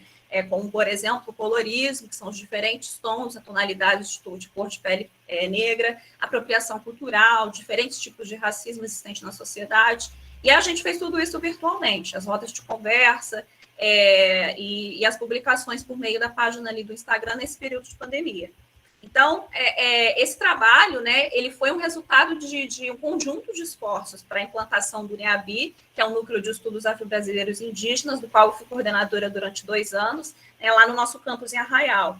E uma das funções, das propostas do NEABI, ele foi criado para promover o estudo e a pesquisa, né, referente à história afro-brasileira e indígena, né, e tem o objetivo de implementar, né, as leis 10.639/2003, que pregam essa questão, né, do ensino interdisciplinar da história e cultura afro-brasileira dentro do espaço escolar. E se a gente pensar, né, muito na questão da pluralidade cultural, tem 2 autores que são Santos e Prado que falam sobre isso, né, existe uma grande omissão, né, em relação à pluralidade cultural dentro da escola, né, pois existe essa subordinação de uma cultura a outra, né, e uma concepção de cultura uniforme padronizada, né, que muitas vezes não reconhece esse mosaico linguístico e cultural que a gente tem, né? E a história e a cultura da população afro-brasileira é muito pouco explorado, o que vai implicar, né, de certa forma, em uma falha, né, uma lacuna do nosso sistema escolar, né? Maria Carolina de Jesus, por exemplo, muitos alunos nunca ouviram falar dela, né? Tem autoras também que, no caso, na língua inglesa, eu tento, às vezes, puxar um pouquinho, como Maya Angelou, né, Chimamanda Adichie, para a gente conseguir vislumbrar um pouquinho mais esses aspectos culturais. E embora nós tenhamos aí, né, mais de 100 anos de República Federativa, né, a nossa sociedade ainda é bem preconceituosa, discriminatória, desigual, e um caminho que a gente pode vislumbrar, que a gente vislumbrou com esse projeto, para trilhar essa educação antirracista foi por meio, né, de uma identificação, né, étnico-racial. A gente aplicou esses questionários e, a partir deles, criamos as propostas lá de postagem no Instagram e organizamos as atividades, né. Então, se a gente pensar, o letramento racial, ele vai consistir nesse método, né, de autorreflexão, né, e que vai nos ajudar a compreender o impacto que o racismo tem no nosso dia a dia, né, quando nos colocamos como parte desse problema, né, e também das suas soluções, né, para que a gente consiga enxergar a nossa história, a nossa língua, como a gente se expressa de uma forma diferente. E aí, os questionários aplicados ali, né, com os alunos foram muito interessantes, porque a gente obteve, né, eles foram aplicados no ano passado, e aí a gente começou as postagens mesmo, ano passado mesmo, em dezembro, foi a primeira postagem, né, e os questionários apontaram que a maioria dos participantes não sabiam dizer se eram negros ou pardos. Inclusive, o termo pardo foi trabalhado em uma roda de conversa online, né, sobre colorismo, e a gente trabalhou sobre essas questões na postagem do Instagram, porque a gente tem uma questão aí também linguística relacionada à semântica desses termos aqui, pardo, negro, preto. Então, para a gente trazer isso, né, por meio dessa proposta de letramento racial. E os questionários apontaram também que os participantes não sabiam identificar os diferentes tipos de racismo, porque dentro do espaço escolar, a escola é um reflexo da sociedade. E muitas vezes existiam alguns comentários racistas que as pessoas não consideravam que eram racistas, mas eles eram, né? Algumas brincadeiras feitas entre alunos. Então, esse trabalho que a gente fez, o pessoal conseguiu perceber um pouco melhor certos tipos de brincadeira que não são, na verdade, brincadeira, né? Outro dado interessante é que 33% dos participantes eles se identificaram como cotistas, né, por meio de cotas raciais, e 43% se identificaram como pardos, né? Então, eles não sabiam se tinham ou não direito às cotas, não sabiam fazer essa interidentificação e dizer, né, como eles se enquadravam. Então, essa discussão sobre a educação étnico-racial, ela é muito interessante porque ela permite ao sujeito reconhecer a sua própria identidade, né? Porém, quando essa prática, né, essa prática pedagógica ela é negada, fica muito difícil oferecer esse conhecimento. Então, a proposta do projeto foi fomentar, né, ali na região essa iniciativa voltada para essas relações étnico-raciais, né, em contexto remoto, né, a gente fez isso tudo virtualmente, com vistas a essa educação, né, voltada, né, para a questão da história e cultura brasileira e uma educação também antirracista, né. A importância desse trabalho, ela vem se justificar pelo grande desconhecimento, né, dessa herança brasileira, né, afro-brasileira indígena, em uma parcela da população, né, que é formada por uma grande parcela de negros, que não tem consciência, né, da sua própria negritude e que é muitas vezes apagada por um discurso de miscigenação. Então, dessa forma, nós trouxemos ali de uma forma descontraída, com sensibilidade, o questionamento sobre esses assuntos, né, tratamos de colorismo, de racismo reverso, aproveitamos acontecimentos da época, como, por exemplo, Big Brother, ou situações que aconteceram, se passaram em diversas mídias, plataformas de comunicação, entretenimento, para tornar mais acessível e estimular a reflexão, né? E trazer essas temáticas, né, de cunho racial é extremamente importante para que o Brasil e o próprio brasileiro também se entenda de uma forma mais profunda, né? Entendendo suas raízes. Então, para finalizar aqui, nós trabalhamos com as postagens que abordaram, né, os assuntos mais comentados, como eu falei, né, o BBB, algumas mortes trágicas dentro de favela, a gente trabalhou com alguns conceitos, né, como necropolítica, por exemplo, autores negros, como Maria Carolina de Jesus, Maya Angelou, Chimamanda Adichie, trouxemos diferentes conceitos de racismo, porque não existe só um tipo, injúria racial, né, trabalhamos com racismo estrutural, ambiental, o preconceito na linguagem do cotidiano, racismo reverso, recreativo, algorítmico, tem vários tipos. Então, como eu falei, realizamos, então, roda de conversa virtual, e todas essas atividades e postagens, né, possibilitamos novas formas de conscientização. E observamos também que questões raciais, elas devem ser debatidas frequentemente, né, no ambiente escolar, tanto com alunos como com professores, né? Muitos ali da comunidade, né, não tinham sequer ouvido falar em vários conceitos que trouxemos, o que tornou esse espaço, né, do Instagram uma forma de possibilidade, né, de letramento racial, que está relacionado principalmente a essa necessidade de desconstrução, né, de desconstruir formas de pensar e agir que foram muitas vezes naturalizadas. Mas essa é a proposta de trabalho. Então, tem um artigo que eu falei que é o do meu doutorado, né, mas sobre essa pesquisa em especial, a gente está produzindo, no caso, eu estou produzindo um artigo que também já está sendo finalizado. É isso. Obrigada, Cíntia. Parabéns pelo trabalho. Como eu coloquei no bate-papo, né, revelar para desconstruir, né, é um trabalho que é o nosso compromisso, principalmente porque estamos no espaço, né, da escola pública, então esse é um compromisso de todos nós, né, que nós temos de assumir enquanto professores, trazer esses temas, né, estamos ensinando o nosso conteúdo? Estamos também, mas nós precisamos trazer essas temáticas, né? Porque estamos todos vivendo, né, esse momento, né, que está bem complicado mais do que nunca. Né? Eu até coloquei que eu estou assistindo essa série Escrava Branca, e assim, ela é tão forte, não sei se alguém aqui já assistiu ou está assistindo, é tão forte, é tão impactante, né? Na verdade a palavra é essa, que eu não consigo maratonar, eu tenho que assistir um capítulo de cada vez, porque é muito impactante. Então, a gente vê o que acontecia naquela época, né?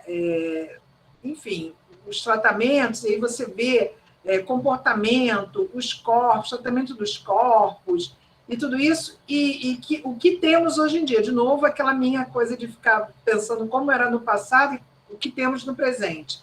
Então, eu acho que nós precisamos avançar, ainda temos muito para avançar.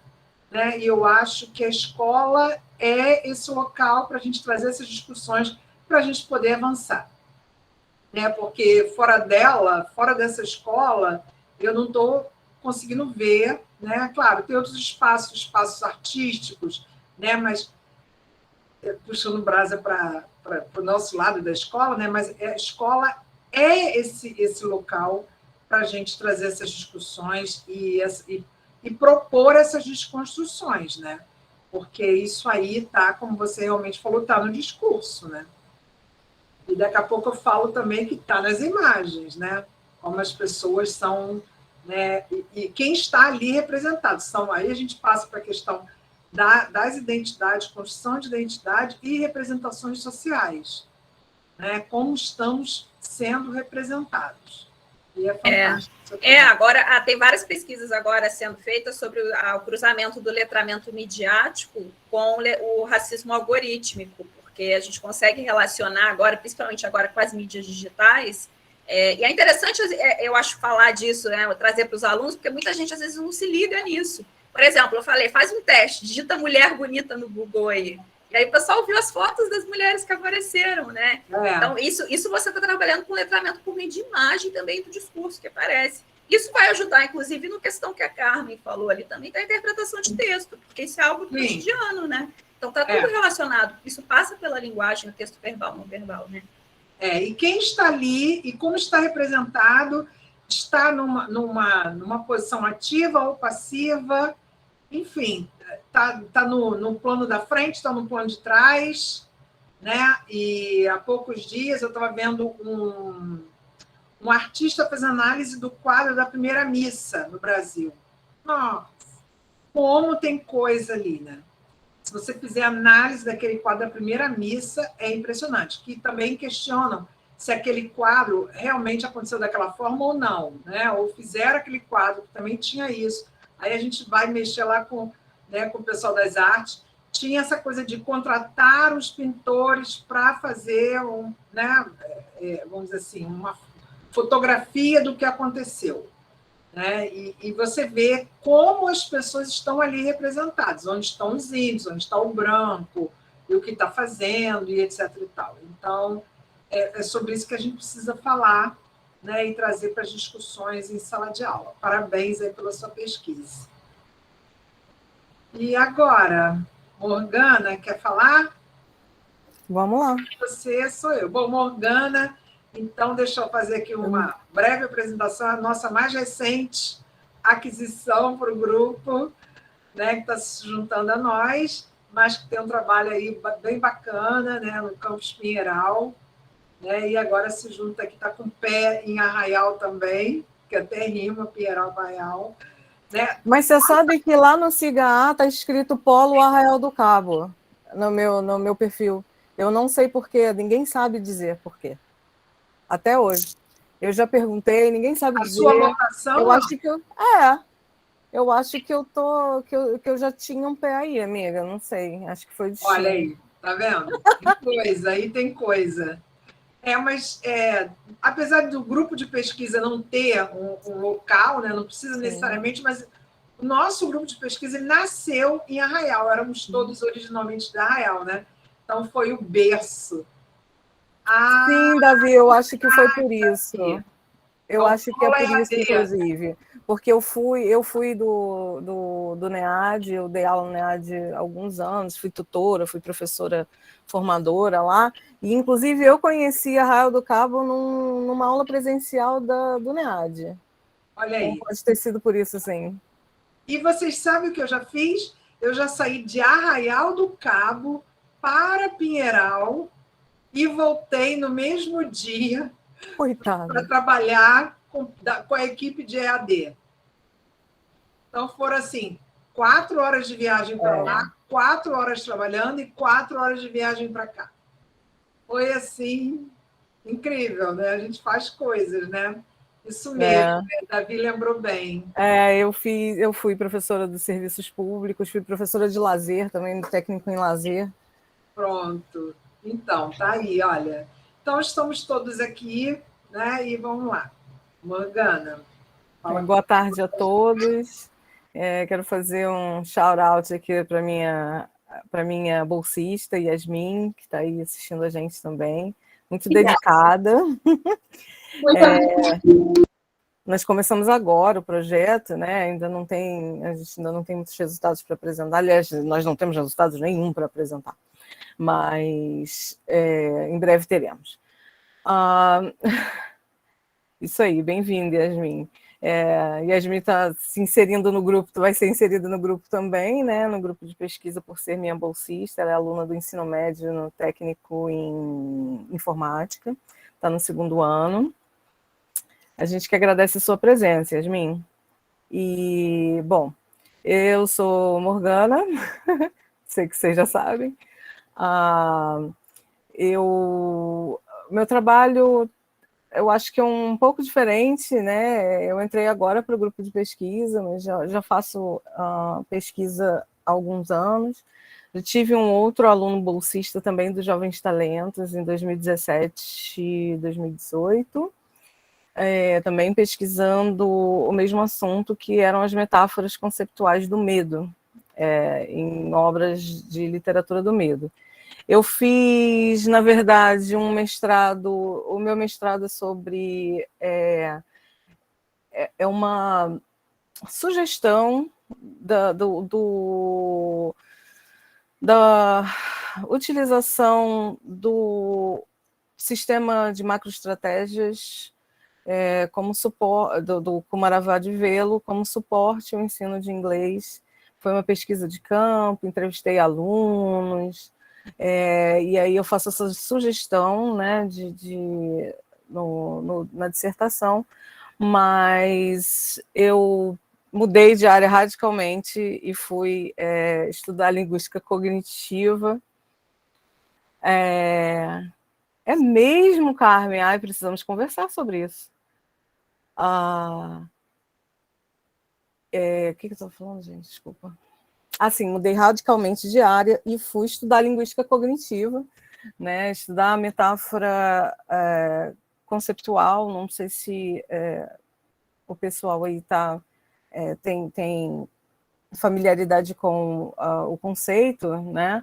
Mas a gente estuda metáfora na escola enquanto uma figura de linguagem, né? Que é aquela comparação sem o elemento comparativo. Aí eu chamo Maria de flor. Ah, Maria é uma flor. Isso é uma metáfora como figura de linguagem, né? Já a metáfora conceptual, dentro da perspectiva da linguística cognitiva, né, ela é um mapeamento entre conceitos, ela não é um embelezamento da língua, na verdade, mas ela faz parte da linguagem cotidiana, ela é inerente à nossa linguagem e ao nosso pensamento. Então, um domínio, que é um conjunto de significados, é utilizado para compreender um outro domínio, que é um outro conjunto de significados. Então, quando eu falo que Maria é uma flor, o significado de flor vem dessa projeção entre os domínios, que é o domínio da pessoa e o domínio da planta, né? O domínio fonte-planta que projeta o significado de delicadeza, de fragilidade, para o domínio alvo, que é a pessoa, né? Então, eu trabalhei no meu doutorado com metáforas do medo presentes em obras traduzidas do Stephen King. Eu optei por trabalhar com obras traduzidas, justamente porque entre 2017 e 2018 nós tivemos um projeto de metáforas do medo na escola, né, em Pinheiral, com um aluno também, o Pedro Henrique, e nós fizemos a leitura de muitas obras, em português, em inglês, nós lemos muitas obras, inclusive com alguns alunos que depois se juntaram ao grupo como voluntários, para realizar trabalhos conosco, para participar da semana acadêmica do Campus Pinheiral, que é uma semana obrigatória, na qual os alunos têm que apresentar trabalhos de pesquisa e tal. Então, nós recebemos cinco, eu acho. Sim, a Lília Ferrari, Bruno, foi minha banca no doutorado, maravilhosa. E nós recebemos 5 alunas, inclusive, eram todas meninas, para fazer esse projeto com a gente. Nós lemos muitas obras e nós acabamos percebendo que as obras do Stephen King eram obras que mais traziam essas metáforas conceptuais do medo, porque ele fala muito, os livros falam, as obras falam muito em medo, né? No medo que o personagem, nos sentimentos dos personagens e emoções, né, na verdade, e isso acaba sendo transposto para o texto, né? Então, eu optei por trabalhar com essas obras traduzidas, até porque as obras são excelentemente traduzidas, são traduções excelentes, né? E aí eu trabalhei com 3 obras, que foi o It, nessa tradução mais recente, que saiu agora em 2014, 16, 18, acho que foi 16, se não me engano, não me lembro. Com uma obra chamada Desespero, que é ali do meio dos anos 90, e com Doutor Sono, que é uma obra mais recente, né? Ai, que bom que você já leu, Cíntia. Eu amo pessoas que já leram Stephen King, ou que gostam de Stephen King, ou que veem os filmes. O Stephen King também faz outras coisas que não sejam terror, tá, gente?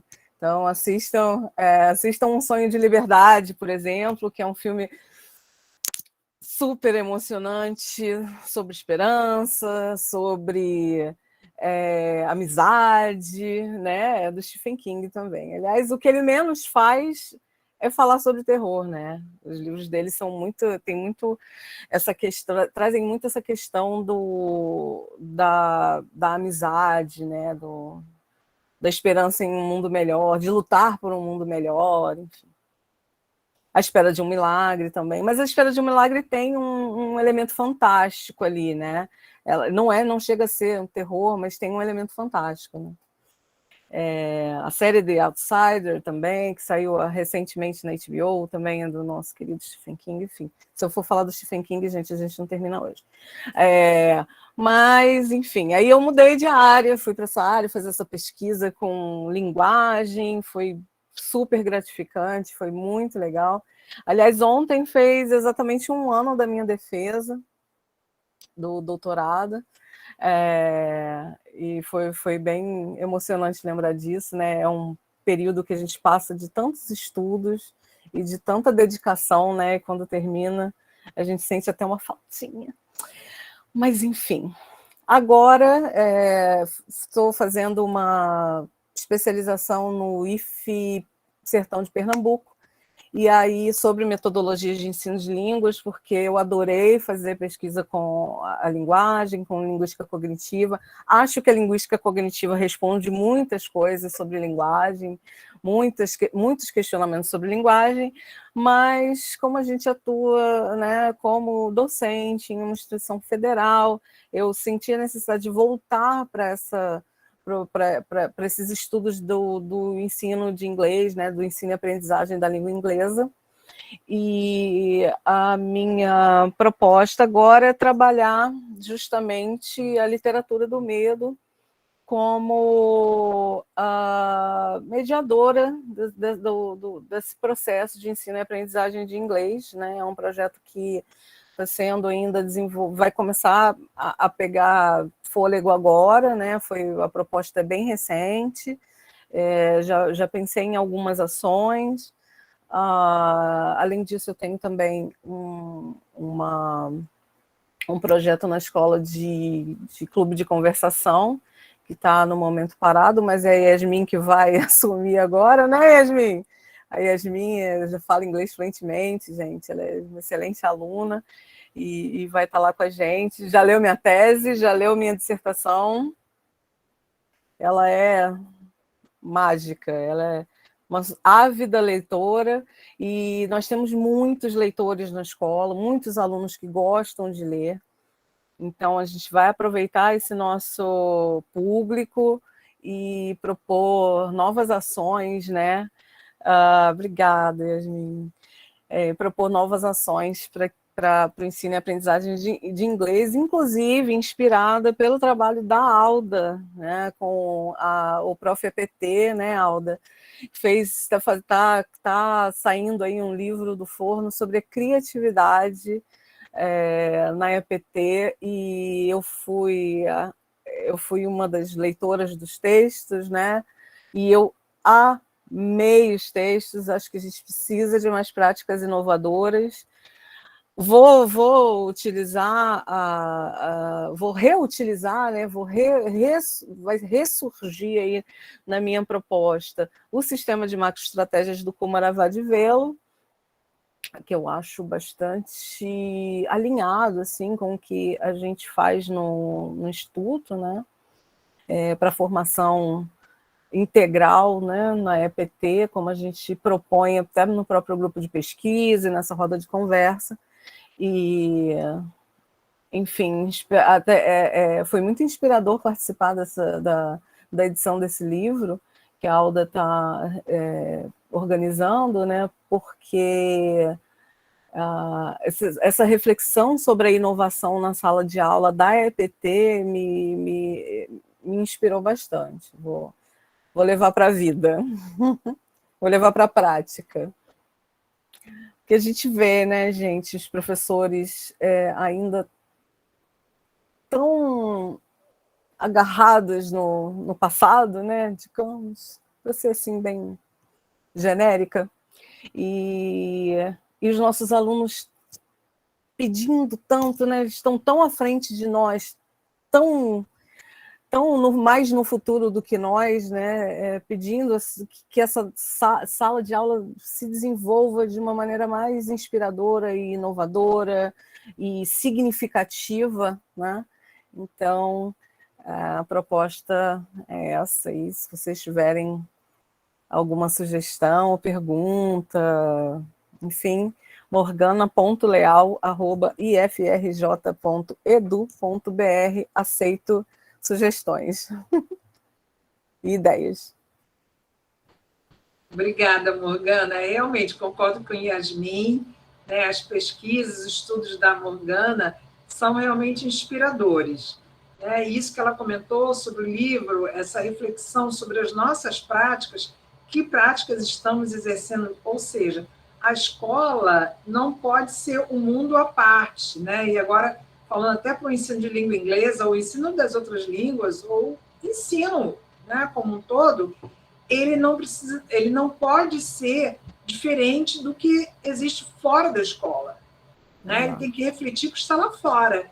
Então, como assim? Já temos problemas lá fora, temos questões, vamos discutir na sala de aula, não fazer de conta que nada está acontecendo. Aí você sai da escola e você cai num mundo completamente diferente, né? Isso não faz o menor sentido mais. Né? E essas questões que os alunos estão vivendo, e nós também, né? Porque nós fomos aí atropelados pela pandemia, e essa questão da nossa formação, a questão, isso tudo balançou muito, né? Balançou, vamos dizer, as nossas estruturas. Então, a gente está se reerguendo, começando a se reerguer aí com um novo olhar para outras práticas. E inovador, não no sentido, né, não que seja negativo, mas cada um tem lá o seu espaço, não inovador no sentido do empreendedorismo, né? Exato. A questão do capitalismo, tem que inovar, tem que inovar, tem que produzir, tem que produzir. Não, é inovador no sentido de acompanhar o que está acontecendo, né, no mundo lá fora. Nós precisamos acompanhar. E precisamos acompanhar, como é que vamos conseguimos acompanhar? É fazendo pesquisa, é fundamentando. Não é isso que eu trago sempre para as discussões na pós-graduação, nós precisamos estar fundamentados. Então, vamos buscar, né, orientação nas fundamentações para a gente poder falar, né, sobre o que queremos discutir. Então, sempre fundamentados. Eu acho que isso, para a pesquisa, é essencial, né? A fundamentação teórica. Buscarmos, né, teoria, mas sempre de olho na prática, né? E a questão da inovação, eu costumo usar a seguinte imagem, viu, Morgana? Eu costumo dizer, inovar é o seguinte, gente, chegou com fome em casa, você abre a geladeira e você vai fazer alguma coisa para você comer. E vai fazer o quê? Com o que você tem na geladeira? Sei lá, cada dia você vai ter uma coisa diferente lá e você vai inventar, vai inovar, você vai fazer um omelete diferente, ou você tem um omelete diferente do que você sempre faz. Né? Agora eu implementei aqui fazer pratos de legumes. Quais legumes? O do dia. Qual é o do dia? É o que tem na geladeira. Então, isso é simples, mas isso é inovação. Né? E isso, pensando na nossa sala de aula, nas nossas práticas, é você ouvir o seu aluno, né? O aluno como centro do processo, ouvir as demandas dos alunos, planejar com esses alunos e buscar essa fundamentação para você poder trazer discussões para a sua sala de aula. Né? Eu acho que eu já posso começar a falar. E um dos meus objetivos, gente, é tirar esse ranço do medo. Porque o medo dá medo, eu não gosto de sentir medo. Gente, o medo é uma emoção que vai muito além do superficial. Os livros do Stephen King discutem muitas coisas que vão além do superficial. E todos os livros que a gente chama, que é livro de terror, é livro de horror, é livro de literatura de gênero, romance policial, elas vão muito além. Todos os textos vão muito além do superficial. Né? E assim, principalmente aqueles que tratam de uma emoção tão primitiva que é o medo. E é engraçado que eu fiz já fiz essa, né? Já tive o bolsista, fiz exposição de livros na semana acadêmica, foi uma diversão. Os alunos tiravam foto com os livros do Itz, enfim, foi muito divertido. Mas era interessante quando elas chegavam lá para falar: mas eu tenho medo. Mas você tem medo? Mas você já leu? Não. Então vamos ler um trecho. E você lê um trecho, nossa, que diferente, que bacana, que interessante, acho que eu vou ler. E a recepção é outra, né? Porque a gente parte de um preconceito até com, né, o gênero do medo. Peraí, gente, o gato está empurrando o computador para ele deitar. o gênero do medo é muito visto de maneira muito preconceituosa, né? Sempre foi uma literatura menor, de entretenimento, e não é assim, né? Não é bem assim, pelo contrário, a gente é uma emoção que nos faz humanos, evolutivamente, inclusive, né? que permitiu que a gente evoluísse, porque sem o medo nós teríamos morrido todos lá ainda na época das cavernas, não tinha nem ninguém, não sobrava ninguém, porque se a gente não fosse totalmente destemido, a gente se expunha a todos os perigos, né? Então ele nos manteve vivos por muito tempo, e agora ele tem que ser explorado, acho que de maneira mais consistente, mais amorosa. Eu amo o medo, gente. O medo, ele costuma chegar antes, né, da coisa realmente acontecer, né? A expectativa do medo, né? Você começa a construir antes da coisa acontecer. Isso é incrível. Eu já diagnostiquei, vamos dizer, se eu posso usar essa palavra, né? Nas idas ao dentista, né? Quando você pensa que tem de ir ao dentista, e se você não vai há muito tempo, você já começa a criar um medo ali. E na antessala, quando você está esperando o atendimento, ao ouvir o som do outro paciente, que pode ser que você nem faça o que o outro está fazendo, mas você já está com medo. Então, quando você chega para o dentista te atender, né, você já está com medo do que não aconteceu ainda. Né? Isso é verdade. O meu marido é dentista, e aí ele fala que tem que ser meio terapeuta, porque antes de atender algumas pessoas, ele tem que trabalhar o medo dela. Medo da dor. Nossa, gente, eu preciso ir nesse consultório, porque eu tenho pavor e aí de ele dentista. Tem fala que tem que conversar antes, aí o pessoal adora ele por causa disso. É importante, sim. Pessoal, eu só tenho 7 minutos para falar, então eu vou ser breve para falar sobre as pesquisas. Obrigada, Morgana.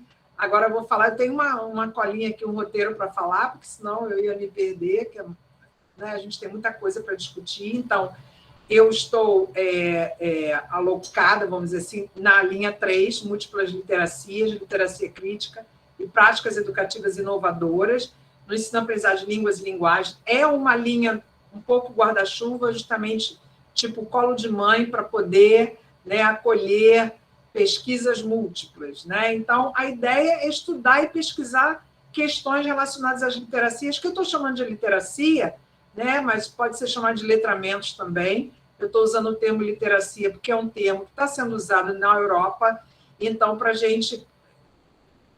Diferença praticamente nenhuma, então, por isso que eu trouxe esse termo literacia, para a gente começar a se acostumar a ele, porque nós usamos o termo letramento, e no exterior a gente usa outro, né? Em inglês é literacy, e na Europa, de língua portuguesa, literacia. Tá? Então, é isso para a gente poder desenvolver práticas educativas inovadoras nesse contexto aí. Tá? Então, o que tem sido realizado, né? Eu tive a oportunidade de trabalhar em diversos campi, Arraial do Cabo, Belford Roxo, eu estou lotada em Duque de Caxias, trabalho em Mesquita, mas também já fui lotada em Resende.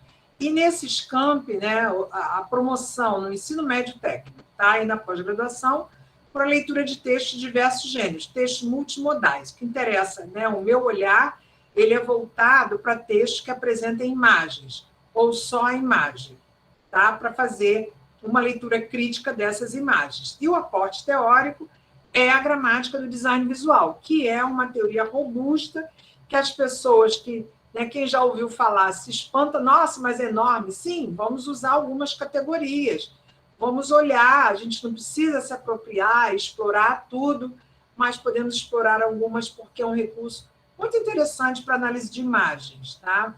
A gramática do design visual, ela vem, né, tem sua origem na linguística sistêmica funcional, que é diferente a gramática sistêmica funcional é diferente da gramática normativa. Então, entende a língua como sistema, tá? Elas com funções. Então, vai olhar sempre para a língua, o que eu escolho, né? Aí passo um pouco pela pesquisa de todos os colegas, que estrutura eu escolho, que vocábulo eu escolho e por quê.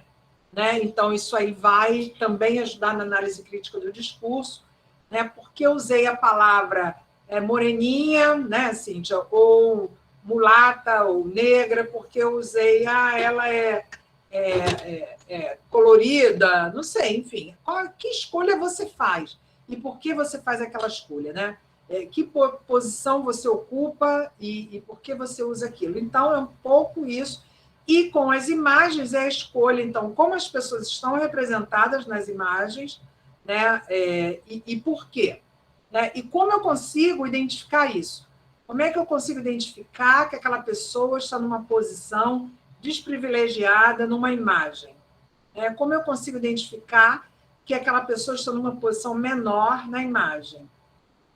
Uma está numa posição passiva e a outra está numa posição passiva. Como eu identifico isso? Então, a gramática do design visual vai ajudar, esse é meu interesse, né? Olhar para isso, né? Pesquisar multimodalidade, literacia crítica e a literacia visual crítica. Tá? Então, esse trabalho eu venho desenvolvendo no ensino médio técnico e na pós-graduação.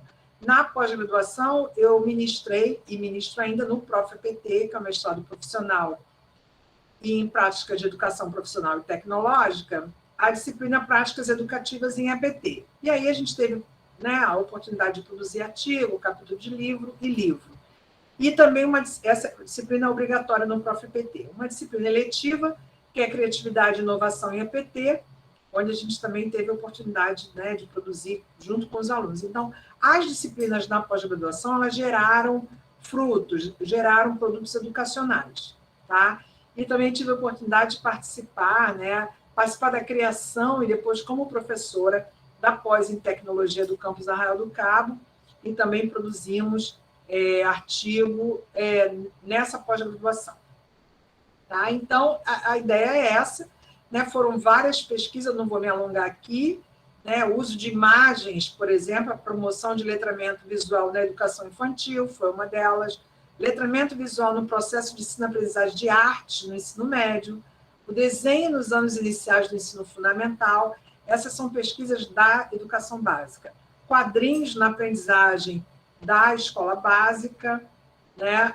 Leitura crítica na escola básica também, a interação entre metáforas e as suas realizações visuais, história em quadrinhos, né? Proposta pedagógica crítica para a EJA, né? De leitura em língua inglesa, aprendizagem crítica de língua portuguesa, uma proposta interdisciplinar para a língua portuguesa, para a EPT, aprendizagem em língua estrangeira, né, voltada para o desenvolvimento do letramento digital, de jogos eletrônicos como ferramenta de ensino-aprendizagem, são algumas das pesquisas que foram realizadas, que estão sendo realizadas e que trouxeram aí para a nossa comunidade produtos educacionais e capítulos de livros e capítulos e artigos em revistas. Né?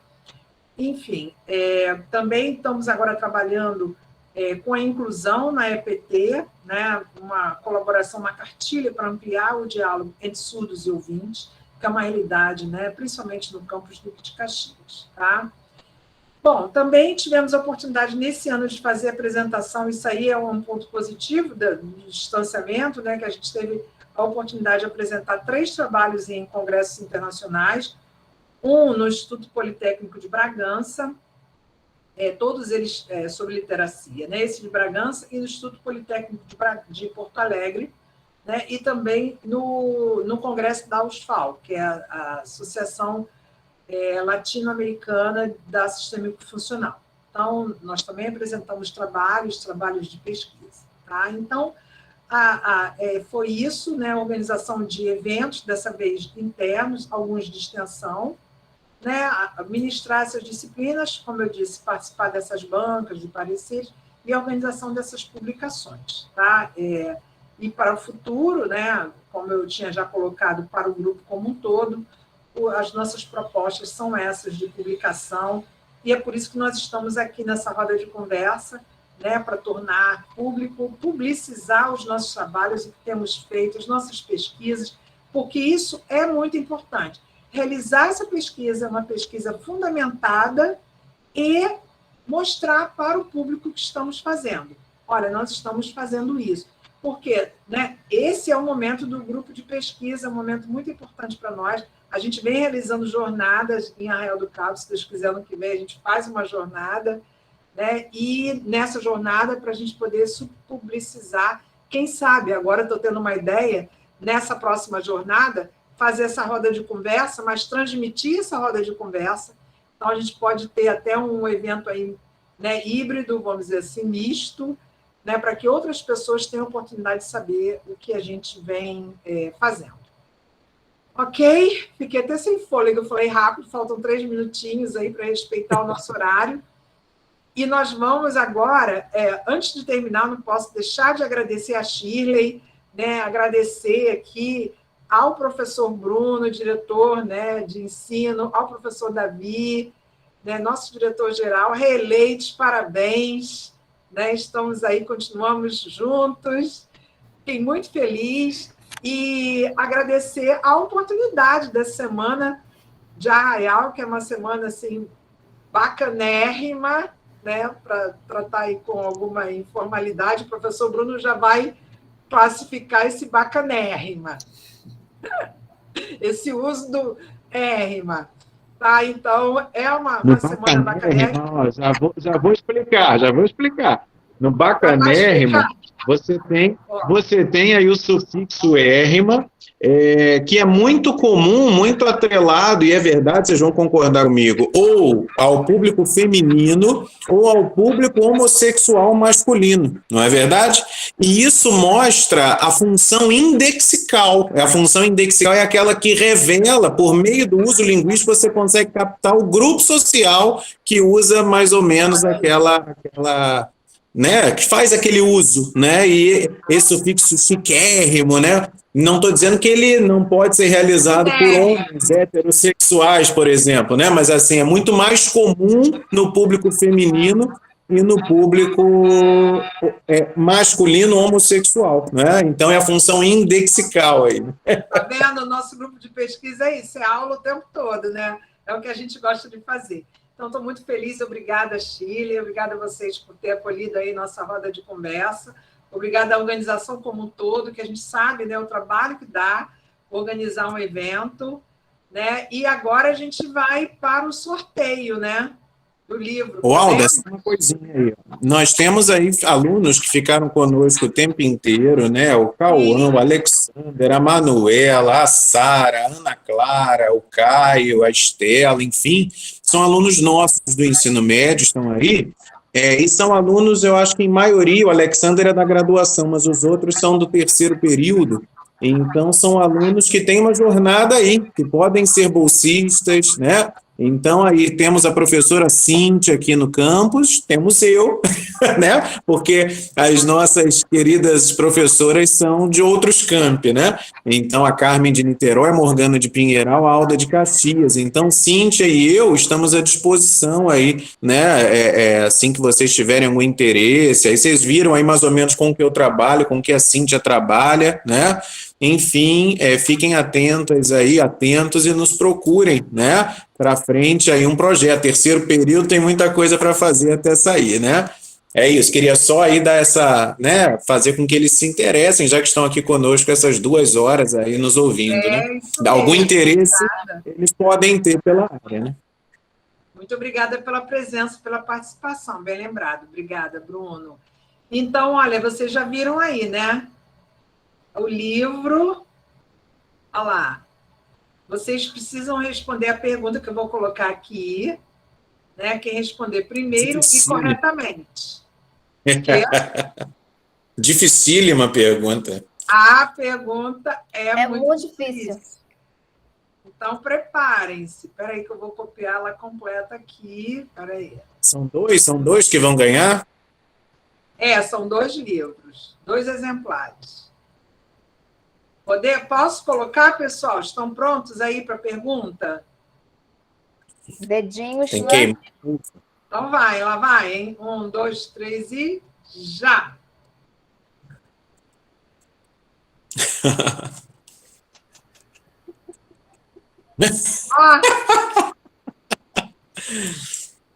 Luciano acertou. O Alexander são as minhas, hein? 2 exemplares. Ainda tem mais um. Semana Acadêmica. Shirley, não, Shirley. Você vai receber. Aliás, professor Bruno, eu vou encaminhar 2 exemplares para a nova biblioteca do campus, hein? Tá? Olha, tem mais uma oportunidade, gente. Quem está aí? Para responder. Na verdade, já tem. Eu entreguei aí a resposta, né?